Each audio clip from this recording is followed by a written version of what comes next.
ამ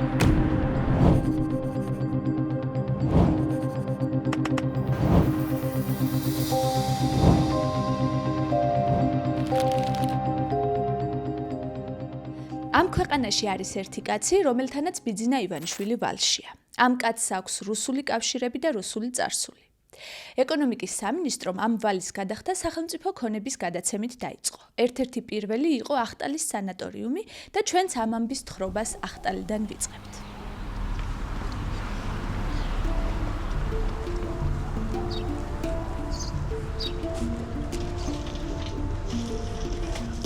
გამარჯობა.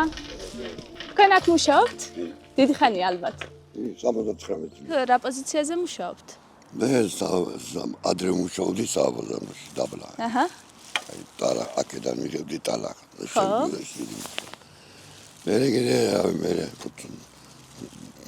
მე ასაკსა დიდი მნიშვნელობა აქვს.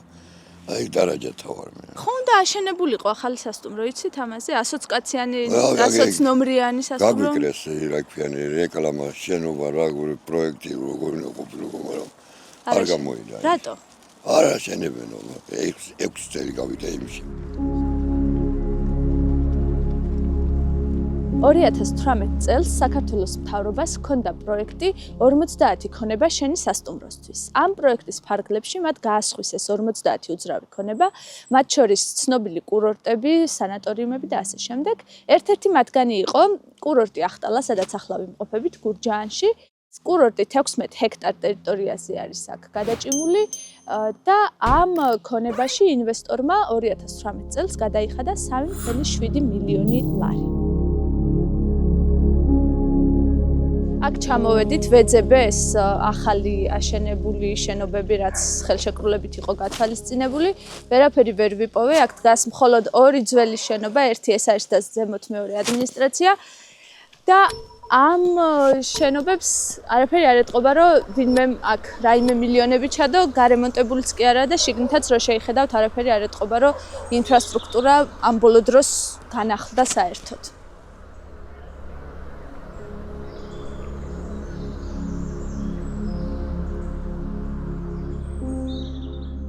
ანუ ინვესტორია შეპესე გლობალ ვიქტორი ჯორჯია 2022 წლამდე ამ კომპანიას ახტალაში უნდა აეშენებინა 120 ნომრიანი სასტუმრო. უნდა მოეწყო ღია და დახურული აუზები, კვების ობიექტები და დასასვენებელი სივრცეები.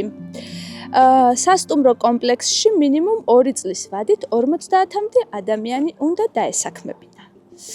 ეს ყველაფერი უნდა გაეკეთებინა ჯერ 2022 წლამდე. მერე გადაუწიეს ვადა და 2024 წლის აგვისტომდე. ახლა არის იანვარი, კი ხედავთ აქ რა მდგომარეობაც.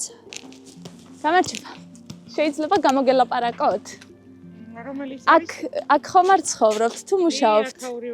ჩვენ ვართ აიფაქტიდან, ვაკეთებთ ფილმს ახტალაზე, რომელშიც ბევრი ფული უნდა ჩადებულიყო ამ ბოლო წლებში და რაღაცები უნდა აშენებულიყო, მაგრამ ახლა აქ შემოვიარე ყველაფერი და ახალი და ისეთი აშენებული არაფერი ჩანს და თქვენ რამე ხო არ შეგიმჩნევიათ, ვინმე რამეს ხო არ აკეთებდა ამ ბოლო ხანებში, რამე ხო არ ხდებოდა? პროექტი მე მგონი გამგეობაში ნამიძანე და პროექტი იყო შესული მე მგონი.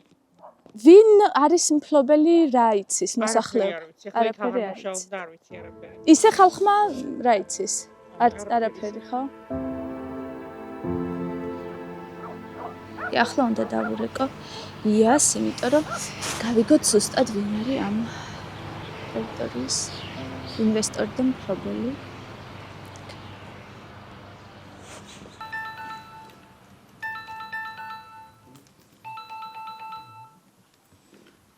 ხანია. ლეპტოპთან ხარ? კი. მომისმინე, აქ არავინ არა, კაცშვილი არ არის. არც ხალხმა ბევრი არაფერი არ იცის, მოკლედ და მე რაც ვნახე ამ ინვესტორზე წამოსვლამდე გლობალ ვიქტორი ჯორჯია კი არის კომპანია, მაგრამ უცხოური მფლობელები ყავს და გახერწები რა მინახე მაგათი სარაქვია, ოფშორში არის ეს კომპანია და მფლობელი ვინაა საბოლოო? გლობალ ვიქტორი ჯორჯია, ხო? და იქნება მე აქ ან დირექტორი, ან დირექტორის მოადგილე ვნახო მანამდე. მოძებნით ნანუ კაც აქ არის და მოძებნით აბა. კაი. კურორტი ახტალა მთელ კავკასიაში უნიკალურია. მისი მთავარი საიდუმლო ბუნებრივად მზის გულზე მოთუხთუხე ტალახშია. ამ ტალახის აბაზანებით მკურნალობენ სახსრების, ძვლების და კანის დაავადებებს, კუნთების მოდუნებას და ატროფიას, გინეკოლოგიურ და უროლოგიურ პრობლემებს. კურორტი 1900-იანი წლებიდან უწყვეტად ფუნქციონირებს, თუმცა ახლა იმაზე ნაკლები დატვირთვით, ვიდრე საბჭოთა დროს.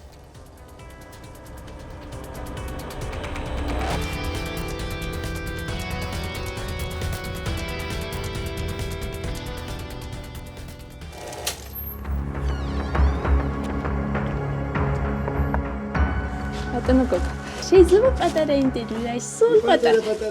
სულ 5 წუთიანიც არ. სადაც აი იქ პატარა დარბაზში.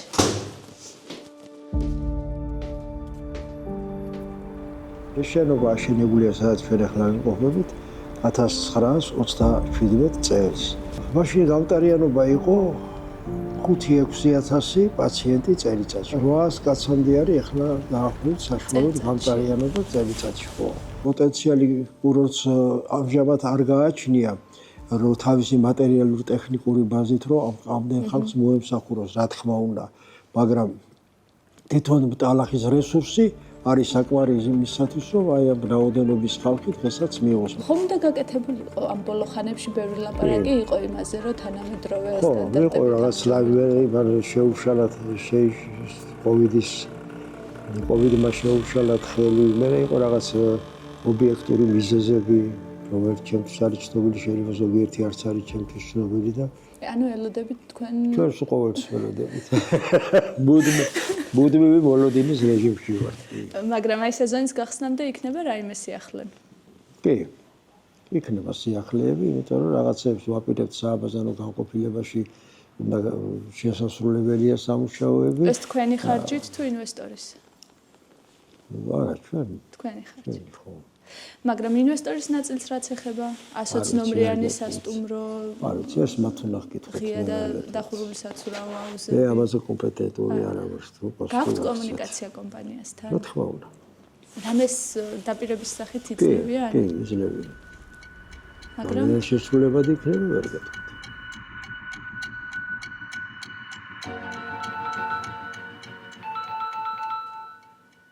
ხოია. რა ქენითაბა? მოკლედ მედიაში იყო გავრცელებული ინფორმაცია, რომ კომპანია ეკუთვნის ხიდაშელს და ალევშიც და რეპორტალზეც დავადასტურეთ, რომ ეს ოფშორული კომპანია ნამდვილად ხიდაშელის არის, კიდე სხვა ოფშორული კომპანიაც აქვს და კიდე სხვა შვილობილი კომპანიებიც აქვს. ხიდაშელს გულისხმობთ, ხო? დავით ხიდაშელს და მარიამ ხიდაშელს, მის შვილს. კაი, ანუ დადასტურებულად ეგა.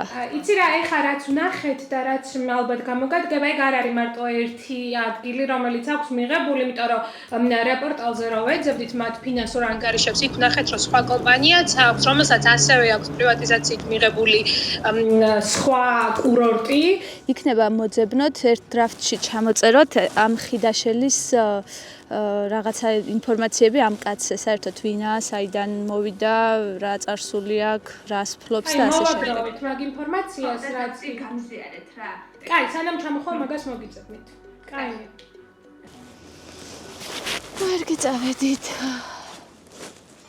დათო ხიდაშელი, რომელმაც აი ეს რუკები უიპოვა, არანაკლები ქველმოქმედია ჩემზე და არანაკლები პატრიოტი და არანაკლები დამსახურება ქვეყნის წინაშე. სულ თვლი რომ ალი მიმღება მეთქი მანკაცის და საჯაროთაც მინდა რომ საზოგადოებამ გაიგოს რომ ეს არის ჭეშმარიტ და დიდი კაცი და დიდი პიროვნება.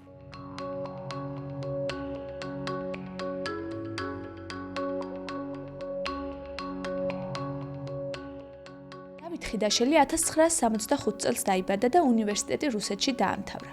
90-იან წლებში ცხოვრობდა და მუშაობდა შვეიცარიაში. 2004 წელს ისევ რუსეთში დაბრუნდა. 2007-14 წლებში რუსული კომპანიის სისტემას აღმასრულებელი ვიცე-პრეზიდენტი იყო.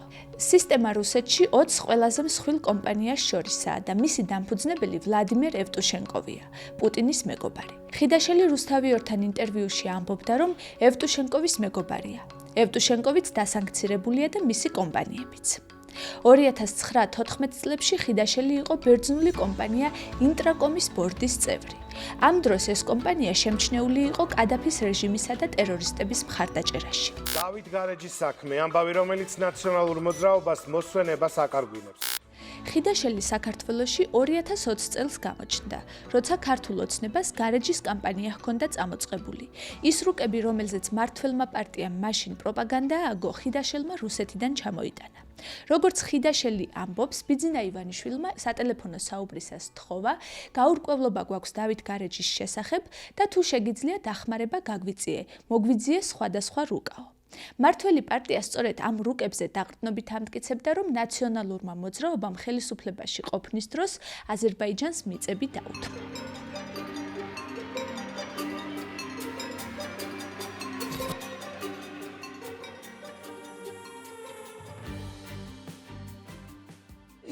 მაგკაცსაც უნდა დაველაპარაკოთ თვითონ უეჭველად.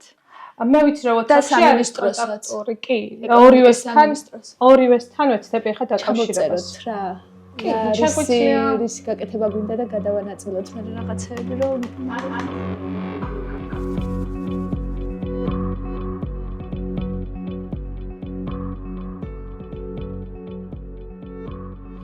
ვნახეთ ხუთი ადგილი, რომელიც ეკონომიკის სამინისტრომ ხიდაშელის კომპანიებს 2018-22 წლებში გადასცა. ყველა ეს ქონება ხიდაშელთან თავს იყრის ოფშორული კომპანიების გავლით. ხელშეკრულებებში ვხედავთ, რომ ქართული ოცნების მთავრობამ ეს ადგილები მის მოკავშირე ბიზნესმენს საბაზრო ფასზე ნაკლებად მისცა. 2018 წლის აპრილში ხიდაშელის ერთ-ერთ კომპანიას გადასცეს ლიბანის სანატორიუმი ბორჯომთან ახლოს 52,000 კვადრატული მეტრი მიწა 1 მილიონ ლარად. შემდეგი იყო ახტალა 2018 წლის ივნისში 2021 წლის იანვარში გადასცეს 97 ჰექტარი ტყე რაჭაში იჯარით, 2021 წლის ოქტომბერში 55,000 კვადრატული მეტრი მიწა მალთაყვაში 1,2 მილიონ ლარად. და ბოლო იყო 2022 წლის მარტში თბილისში რიყის დოქები 15,000 კვადრატული მეტრი მიწა 10 მილიონ ლარად. რიყის დოქებში ახლა ღვინის მუზეუმი უნდა იყოს. ეს თავად ხიდაშელის იდეა იყო. ეკონომიკის ყოფილმა მინისტრმა ლევან დავითაშვილმა ადრე თქვა, რომ ინვესტორის მომართვის გამო აუქციონის პირობები შეცვალეს. როგორც ხედავთ, ხიდაშელის კომპანიას აქაც არაფერი გაუკეთებია.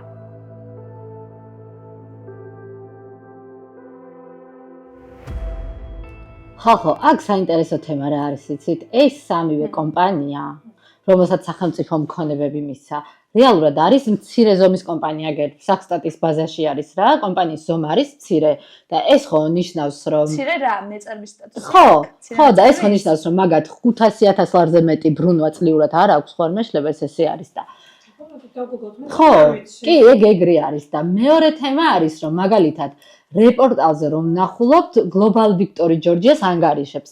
მანდაც არის რომ ის შემოსავალი იდეაში რაც აქვს არა კომპანიის მოგება არის, არამედ დამფუძნებლების მიერ ჩადებული არის, მაგრამ თან არის სესხად ჩადებული 14,600,000 ოდნავ მეტი რა. რა, ანუ ეგ შემოსავალია თუ სესხად? სესხად არის, ეს არის კომპანიის დამფუძნებლების მიერ სესხად ჩადებული თანხა ამ კომპანიაში. და ანუ მე მაინტერესებს, რომ 25 მილიონიანი საინვესტიციო პროექტი ამათ როგორ უნდა გაეკეთებინათ. ამიტომ ვიცი, ეგ უნდა ვკითხოთ ხო, ფაქტობრივად. ხო, ამდენი თანხა ესე გამოდის, ეს როგორ უნდა გაეკეთებინათ? ჩვენი მოლოდინი კი ვიცით, ახლა ამ ბოლოს სამინისტრო არაფერს არ პასუხობს, მაგრამ ნუ უნდა ვცადოთ.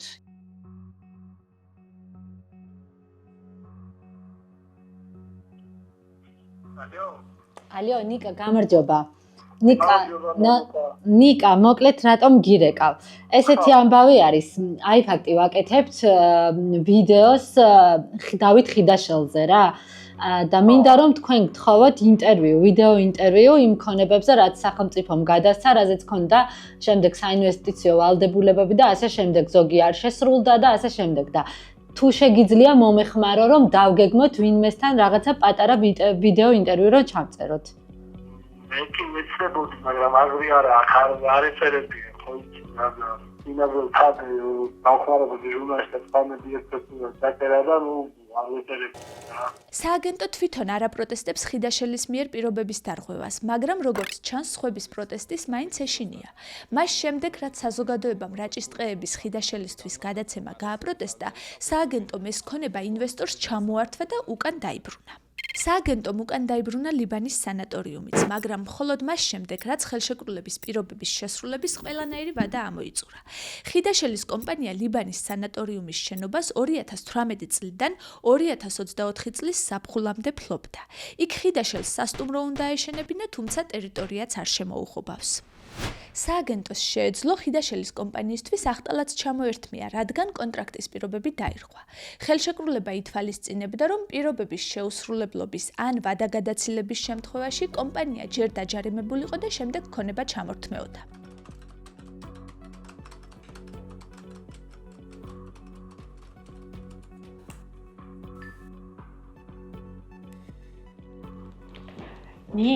ველაპარაკე მოკლედ, უბრალოდ ვემესიჯე WhatsApp-ზე თავის რუსულ ნომერზე.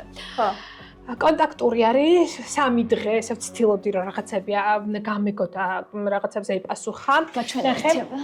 შეხედე, როგორ ფიქრობთ, რა პროექტებიც აგაკეთებული 10 მილიონი ლარი ეყოფა თუ 10-ჯერ მეტია საჭირო მაგ რიარიაში, რომელი გიჟ ინვესტორი ჩადებს ინვესტიციას, სანამ საინვესტიციო კლიმატი არ იქნება და ხელს შეუწყობს ყველა თქვენი ჩათვლით პრესის, თქვენ კი ცუდად როგორ აჩვენოთ, გააშუქოთ იმას ცდილობთ. მე ვეკითხები, რომ რა იყო ხელის შემშლელი პირობები, რამაც შეუშალა, რომ არ შეასრულეს ვალდებულებები და რუსეთის ომს არ თვლითო, ბოლო 5 წლის განმავლობაში რამდენი თეთრი დიდი ინვესტორია ქვეყანაში შემოსულიო. ანუ რას გვეუბნება რა? ანუ გვეუბნება რა თვითონ თეთრი ინვესტორი არის და საქართველოში რაღაცა ცუდები ხდება.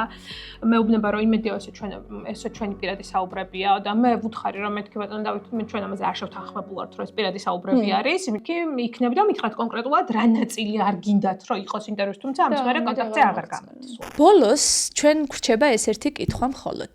ივანიშვილი ხიდაშელთან ისევ ვალშია თუ აქამდე გადაცემული სახელმწიფო ქონება საკმარისი იყო ამ ვალიდან ამოსასვლელად?